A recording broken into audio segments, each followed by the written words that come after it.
নিজের দুঃখের কথাও কাউকে বললেন না, সুখের কথাও কাউকে বললেন না। কথাটা একটু শুনতে আপনার কাছে অন্যরকম লাগলেও একটু ভিতরে গেলে আপনি নিজেই বুঝতে পারবেন।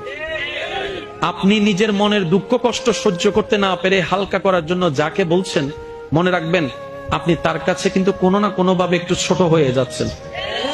এমনও হতে পারে আপনার দুঃখের সে কথাগুলা আপনার সামনে অভিনয় করে যে আপনাকে বুঝ দিয়েছে, সে পিছনে আপনার সেই দুঃখের কথা নিয়ে হাসি ঠাট্টা করতেও দ্বিধাবোধ করে না, এমন অনেক মানুষ আছে।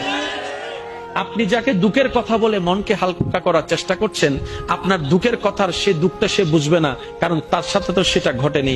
সেজন্য আপনাকে 3 মাস 4 মাস 3 বছর পরও হয়তো আঙ্গুল তুলে দেখাই দিতে পারে, সেই কথাটার কথা দিয়ে খোঁটা দিতে পারে। কথা বলেন ঠিক কিনা?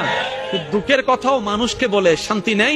এবার আপনি বলবেন ভাইয়া সুখের কথা কেন বলবো না? আমি বলি কি ভাই, দুঃখের কথা শোনালে যেরকম মানুষ দাম দেয় না, সুখের কথা শোনালে মানুষ বদনজর লাগাইয়া সেটাও নষ্ট করে দেয়।